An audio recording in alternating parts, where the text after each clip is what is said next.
Bonsoir tout le monde! Comment a été votre journée? Qu'est-ce que vous avez fait? Aujourd'hui, je vous parle de communication. J'ai un truc à vous partager.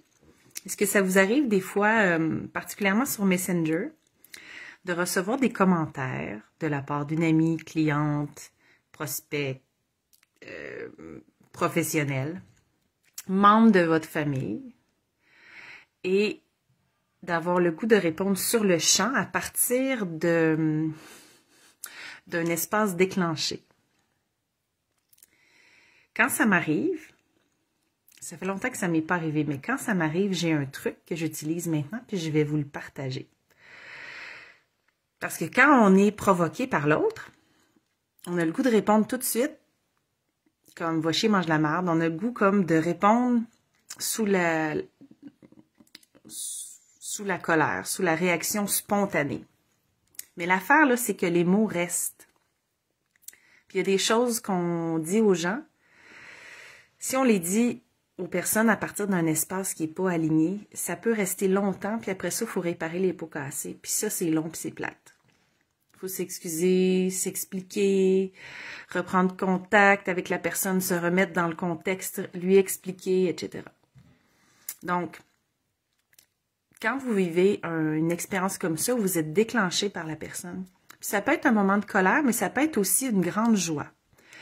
Admettons que vous avez une idée géniale que vous avez envie de proposer à une ou un de vos clients ou membres de votre famille, ou vos enfants. Laissez retomber un peu l'idée, voir si dans 15 minutes, 1 heure, cette idée-là, elle est encore valable. Parce que des fois, vous réalisez finalement que ouais, c'est peut-être pas tout à fait ça, mais sur l'effet de la joie où des fois c'est je me sens mal puis j'ai envie de donner pour me faire pardonner. Ça fait que ce que je fais, le truc simple que je fais, c'est que je m'écris à moi sur Messenger. Je réponds à la personne spontanément sur Messenger, mais à moi-même. Comme ça, mon texte, il est accessible. Si je décide dans 15 minutes, 1 heure de l'utiliser, j'ai juste à le copier-coller et l'envoyer à la personne. Ça me permet de me libérer, de me décharger du stress, de la colère ou même de la joie. Parce que vous allez réaliser que quand vous faites ça, il y a quelque chose qui tombe, il y a quelque chose qui se dépose, il y a quelque chose qui s'allège. Ça fait vraiment du bien de le faire sur le moment. Sinon, si vous gardez l'émotion, elle peut vous suivre une partie de la journée. Et là, vous allez être bête ou vous allez être dans une exubérance avec les autres à cause de cette situation-là. Donc, je m'écris à moi-même, je réponds à la personne à moi-même, au lieu de lui écrire à cette personne-là directement. Comme ça, je dépose mes mots. Ça me permet de m'exprimer sans censure. Une fois que j'ai fait ça, je laisse retomber la poussière. Je me laisse du temps. Je me permets de digérer l'expérience. Puis souvent, je me laisse 15 minutes, 1 heure, une demi-journée, dépendamment de l'urgence, parce que des fois, il n'y a pas d'urgence à répondre. On voudrait répondre rapidement parce qu'on a bien l'inquiétude de laisser une page blanche. La personne, elle a vu qu'on avait vu son message, puis on n'y a pas répondu. Mais vous préférez prendre un petit peu de temps à répondre, puis avoir une réponse qui est sensée, qui est droite. Elle peut faire de la peine à l'autre. Elle peut être sincère et authentique et pas être ce que la personne elle s'attend à ce que vous lui répondiez. Ça, c'est pas un problème. Si vous avez une réponse mature, à partir d'un espace qui est aligné, si ça déplaît à la personne, mais vous le sentez que c'est juste, c'est OK. Mais si c'est une réaction, une réponse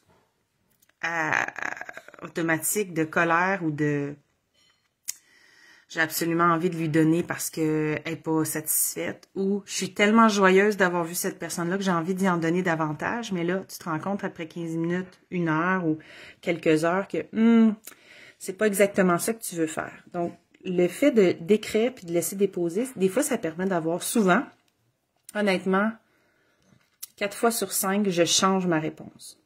Donc, je retourne voir ce que j'ai écrit, ou souvent je m'en souviens, puis je suis comme, ouais, c'est pas tout à fait ça que je veux dire finalement. Et là, je change mes mots, je pose mes mots, je place mes mots de façon différente.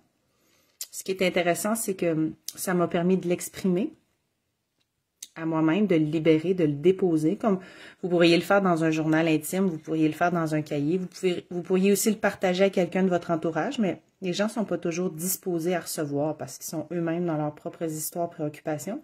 Fait qu'ils peuvent aussi vous donner des réponses erronées à partir de leur propre situation, leur propre expérience de la situation. C'est un peu comme tourner cette fois sa langue. Vous écrivez votre réponse automatique sur une feuille ou sur Messenger. Pour moi, c'est parce que c'est rapide, c'est sur mon cellulaire accessible en tout temps.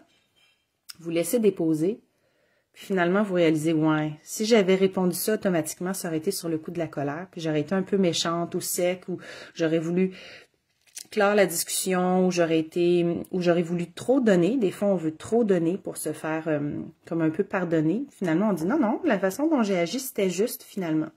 J'ai juste des petites peurs, puis c'est mon enfant, mes parties blessées qui ont répondu en premier.